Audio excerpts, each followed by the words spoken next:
Hello everybody, and welcome now to lecture number 14. Wow, we're up to 14 of these lectures. I wonder how many I'll wind up doing before the end of the year. Way too many perhaps for some of you. But we're in period 5 still. We're in our part 2 here. We're going to be talking about collapse of compromise. Think about it. There's been a lot of compromising on the issue of slavery that we've been talking about since the beginning of the Republic. Think back to the 3/5 compromise, where in order to create the Constitution, they compromised with the South so they can count 3/5 of their slaves towards population. There is the Missouri Compromise of 1820, right? Allowed Missouri to have slaves and then draw a line in the Louisiana Territory as to where slave and free states will emerge. There is the Tariff Compromise of 1833. Right? Tariffs, even though that's not specifically about slavery, as we know about states' rights, eventually it gets back to slavery. And then the Compromise of 1850, which tried to save the Union from Civil War. But now we're at the end of compromise, and that's what we're going to be talking about here in this lecture and why that happens. Well, let's look at our key concepts that we'll cover for this particular lecture. Key concept 5.2, Roman numeral 1, A, B, and C in this situation, because it is the institution of slavery here. That is the main situation, the main subject issue that's going to bring about the Civil War. And they've compromised since 1788, 1789 with the 3/5 compromise, all the way up until the 1850s. And we're now at a time when the North just isn't ready to compromise anymore. You have all these debates, these ideas, these ideological debates. It always is about your regional area, right? States' rights is a very regional thing. They do not want to think national. They want to think only regional. And you've got all this change is happening since the Mexican-American War, territorial expansion. And it's really starting to show, especially by the 1850s, that the North and the South have developed different cultures. Right? One based on agriculture and slavery, the other one on industry and trade. And this just intensifies the sectionalism or regionalism that develops. The North, again, look, we see there in A, they have an expanding economy.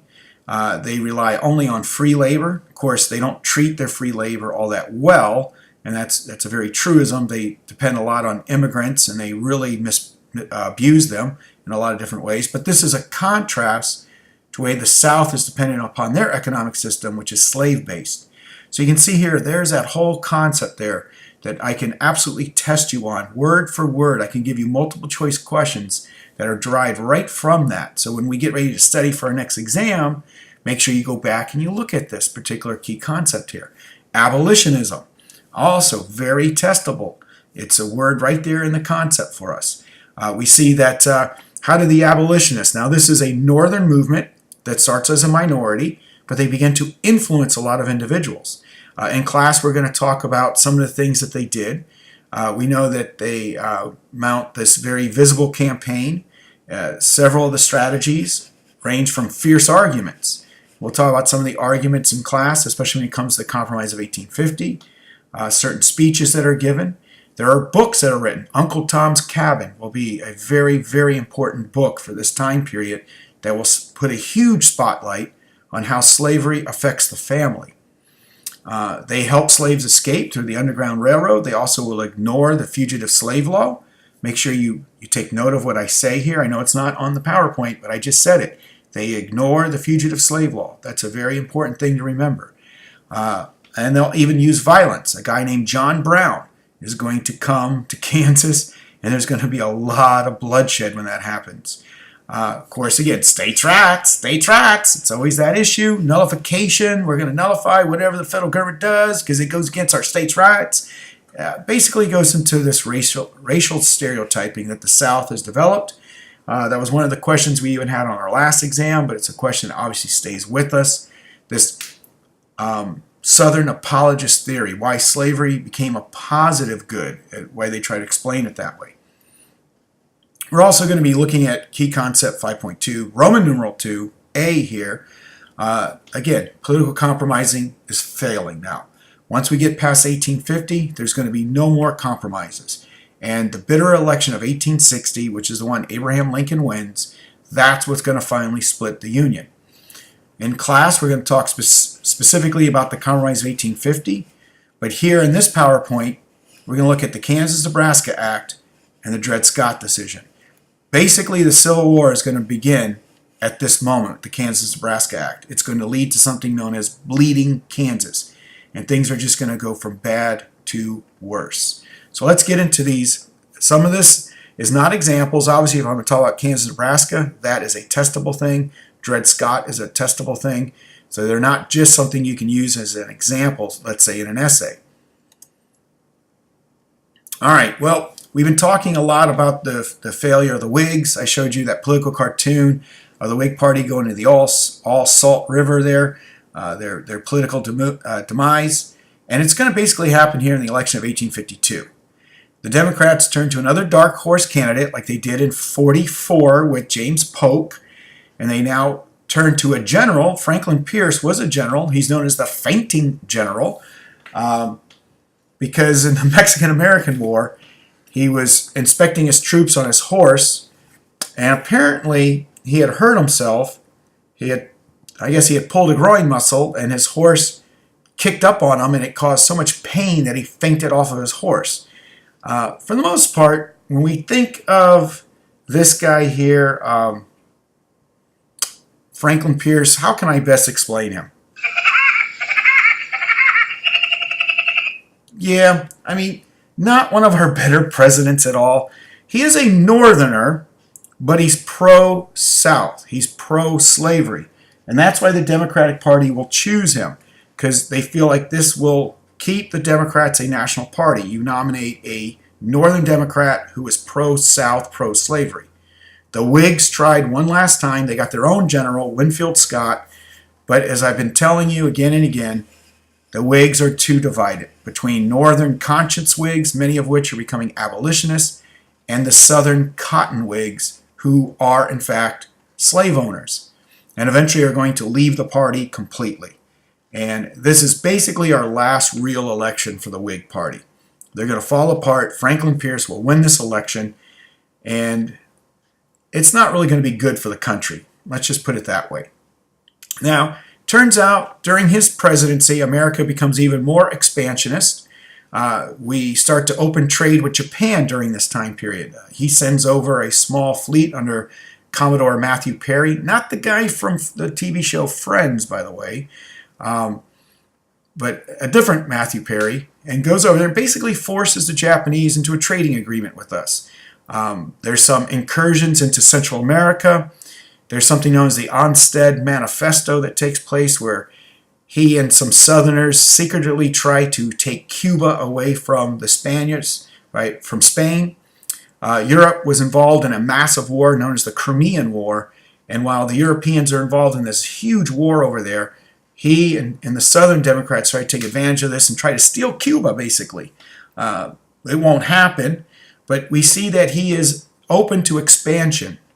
However, a major bad thing is going to happen during his presidency, and that's this Kansas-Nebraska Act. We have this senator known as the Little Giant, because he's a short guy, from Illinois, Stephen Douglas. Stephen Douglas became popular, famous, if you will, because of the Compromise of 1850. And he wants to eventually run for president himself. He is a Democrat. He's a Northerner, just like Franklin Pierce. And he comes up with what he thinks is a brilliant idea. Nebraska is still part of Louisiana territory, but it's an area that's becoming popular enough that eventually can come into the Union. He devises a plan to split it into Nebraska and Kansas. And instead of going by the Missouri Compromise, because both these states would be above the 3630 parallel line, he decides to use this theory that we've talked about, popular sovereignty. The Democrats have become married now to this theory of popular sovereignty. They think this is going to save their party. Allow the people of territories and states to vote for themselves to decide their fate as to whether they want to be a free state or a slave state. The problem is the law says there's a Missouri Compromise line. He is going to go to Franklin Pierce, along with a couple other men from Congress, a guy named Jefferson Davis, who eventually becomes the president of the Confederacy, and David Rice Atchison. I mentioned him to you in class the other day. He's the guy that was president for one day. These three men will come into Pierce's office and basically browbeat the man into repealing the Missouri Compromise. And Franklin Pierce turns out to be a president without any real strong convictions or a backbone, and he caves into their demands, and he helps get the Missouri Compromise repealed. Now, what Stephen Douglas is believing is that, well, Kansas is more southern, and so more slave-owning individuals will go there, and of course, free staters will go to Nebraska, and it'll still be an even balance. But he didn't understand just how much the North is starting to hate slavery, especially as it applies to the West. A lot of New Englanders start to pour into Nebraska, into Kansas. And when that happens, a lot of people from South Carolina and from some other southern states begin to come to Kansas as well. And now lines are drawn. And before you know it, Kansas becomes the Civil War. By 1854, bloodshed starts to happen. It is a horrible, horrible place to be. They are now shooting and killing each other in Kansas. It becomes known as Bleeding Kansas. This turns out to be one of the worst things ever you could have ever imagined. There are massacres after massacres that are going to happen in Kansas. Pro-slavers are going to come onto villages, like there's a town called Lawrence, which was a free group of New Englanders who have come. They will be attacked by a Missouri militia and also what are known as ruffians, bad guys, let's just say, from Kansas. They will surround the town with cannon in the middle of the night, and as the sun rises, they'll bombard the town with cannon fire and go and basically massacre people. It's known as the Sack of Lawrence. In turn, John Brown, who I mentioned, an abolitionist, will come and massacre people in Potawatomi. He'll gather men he thinks were part of that massacre in Lawrence, and he'll brutally murder them is what he'll do. Kansas is a bloodbath. This is going to ruin Franklin Pierce as a president. It's going to hurt Stephen Douglas for any chance he'll ever have for being president, because these will be the two men who will always be associated with basically beginning the Civil War for us. Stephen Douglas and Franklin Pierce, because of this KansasNebraska Act. Allowing popular sovereignty to decide turns out to be a nightmare for them. Well, in the election of '56, the Democrats refuse to renominate Franklin Pierce because of Kansas, and they will not nominate Stephen Douglas as well because of Kansas. So they turned to a non-entity, James Buchanan. They said he was Kansas-less. He had nothing to do with that issue. He also is a Northerner, but he's also pro-South. So we have another Northerner pro-South. Interestingly enough, this is James Buchanan here, our only bachelor president. And I say that, we'll also talk about a guy named Grover Cleveland who was elected as a bachelor, but he gets married while president. James Buchanan stays a bachelor, never ever marries.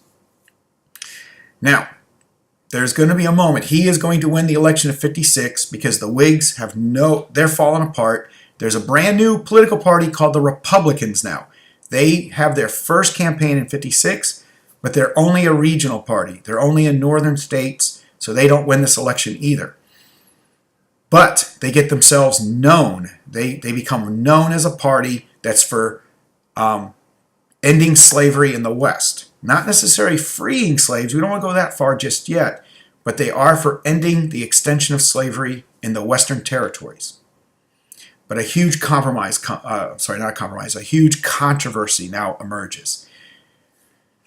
This is a slave by name of Dred Scott. His owner was a doctor from Mississippi, and he moves with his family and his slaves to Illinois, a free state. You're allowed to do this in the time period. Even though Illinois is a free state, if you bring your property with you, you're allowed to bring it. So he lives for many years in Illinois. He's a doctor in the military. His owner is. Then he moves to Wisconsin, which is free territory. Wisconsin's not a state yet, it's a territory. But so for several years, they live in free land. And then his owner dies. The family decides, in order to pay off some debts, they're going to bring Dred Scott and the family back and sell him to some other owner. And Dred Scott decides, with the help of his wife, by the way, that he'd lived in free land long enough. This made him free. And he takes the matter to court. It becomes known as Dred Scott versus Sanford, because the Sanford is the guy who's trying to purchase him. And this court case takes place throughout the lower courts, to the appellate court, and finally comes to the Supreme Court. He is suing for his freedom. And what happens now? Do you remember this name here, Roger Taney? I'll give you a few moments to think about it. Roger Taney. If you thought Andrew Jackson, think about that for a second. His connection to Andrew Jackson. This is the guy who wrote the bank veto message, and then he became the Secretary of the Treasury and helped take all the money out of the bus to destroy the bus for Andrew Jackson. Well, as a parting thank you, Andrew Jackson appointed him Chief Justice of the Supreme Court. Roger Taney, in my opinion, it's my opinion, is a devout racist. And now as the Chief Justice of the Supreme Court, he winds up dismissing this case. Now you might remember we talked about this with the Cherokee Indian case. Dred Scott is not a citizen of the United States. Thereby he has no standing. The legal term is called standing before a court because he's not a citizen. And all he had to do was simply dismiss the case. But Roger Taney went further. He decided to first of all declare that the Missouri Compromise of 1820 was unconstitutional. And then he decided, based on the Fifth Amendment, the Fifth Amendment guarantees your right to own property, and that the federal government cannot deny you that right without due process of law. And he argues that slavery is simple property, and that the Congress in 1820 had no right to pass the Missouri Compromise, that you can take your property anywhere you want, and thereby, with this moment, Roger Taney eliminates the concept of free and slave state forever. Under this Supreme Court that's dominated by Southern ideology, they have now established the idea that slavery can exist anywhere in the country and anywhere in the Western lands because of what Roger Taney does here with this Dred Scott case. This happens while Buchanan is winning his election. The case isn't truly decided until about March of '57. What happens now is tantamount to treason. James Buchanan does not want this to look like a pure South versus the North decision. He goes to a Northern judge that sits on the Supreme Court. He's from Pennsylvania. And he convinces this judge to change his vote to support the South, so that it comes across, instead of a 5-4 vote, 5 Southerners versus 4 Northerners, it comes as a 6-3 vote, with one Northerner siding with the South, proving that this would be a constitutional issue and not a North versus the South issue. The President of the United States has no right to intervene on the Supreme Court at all, and yet he does this. Okay? This is not a good thing. James Buchanan starts off his presidency basically by committing, a criminal act. He should have been investigated and impeached over this situation. But he thinks he's trying to save the country. But it just makes things worse. And then go back to Kansas. Kansas is killing itself. And in the city of Lecompton, they write a constitution. A very bizarre constitution. These are pro-slavers who write this constitution. Kansas wants to become a state. They have to write a state constitution. In this constitution, they say you can vote for this constitution for slavery or without slavery. And whichever one wins, wins. However, if you vote for the one without slavery, the slaves are already there, get to stay. No more slaves will come. Just the ones who are there will stay. However, any children that are born will be slaves, and children's slaves, and so you can see where they're still perpetuating slavery. And immediately Buchanan accepts the Lecompton Constitution as a legitimate constitution to allow Kansas into the Union, which only again creates more bloodshed in Kansas. So where James Buchanan was elected because he was not associated with Kansas, he winds up making the situation even worse through the Dred Scott decision and supporting the Lecompton Constitution. Now you may want to play this part I said a couple of times so you can clearly understand what it is I'm trying to explain to you, because this is very, very important. Dred Scott, leading Kansas, brought Abraham Lincoln back into politics. Lincoln was a member of the House of Representatives during the Polk administration. And if you remember, when Polk's war message came out, Lincoln demanded to know the exact spot that American troops were attacked. Were they attacked in Mexico or were they attacked in Texas? He became known as Spotty Lincoln, and they voted him out of office. He went back home in 1846, believing he would never again amount to anything in politics. But the Dred Scott decision just angered him deeply, and he knew he had to get back into politics. So he now joins the young Republican Party, and he tries to run against Stephen Douglas for the U.S. Senate. This obviously is Lincoln, and this is Stephen Douglas, the little giant, who is standing, ironically. Actually, no, he's not standing, but he's sitting, but even there, he looks kind of small. Now, it's interesting. Remember, U.S. Senate, you're not elected. You're actually appointed, but several states would allow candidates to run campaigns so the people can kind of see, and then the state government can kind of get an idea of who would actually be the best candidate possible. And Illinois was one of them. And Lincoln challenges Douglas to a series of outside debates throughout the state of Illinois. These become very famous, the Lincoln-Douglas debates. And two theories come out of this. Lincoln's famous House Divided speech. He says, America cannot exist as a divided house. We must either become permanent slave or permanently free, or we're going to destroy ourselves. Douglas has his Freeport doctrine because he gave it in Freeport, Illinois. He says, I don't care if you vote slavery up. I don't care if you vote slavery down. I only care that you get to vote for yourself. Obviously, that's popular sovereignty. He promotes popular sovereignty. And Douglas attacks Lincoln as a black lover and tries to convince the state of Illinois that if Lincoln gets elected, if Lincoln gets appointed senator, he'll allow more and more black people to come into Illinois and basically destroy the state. Obviously, Stephen Douglas comes out as a racist in this issue. Of course, it should be noted, Lincoln was asked, do you think the black man is your equal? And he says that the black man has every right to eat bread in his freedom like I do, and to smell freedom and live free by the principles of the Declaration of Independence, but he's not my equal in other matters. So even Lincoln has been raised in that Herrenvolk philosophy world, that world of superiority. But as we will talk about Lincoln in class, you're going to see a complete change in this man. He will be someone who will allow himself to eventually become a little bit more enlightened on this matter, which is very, very important to know. All right, and that brings us to an end to this lecture. Please take the opportunity to look through our textbook and get some further information about what we've been talking about. I'll be uploading this to not only YouTube, but putting up the video log on Edmodo.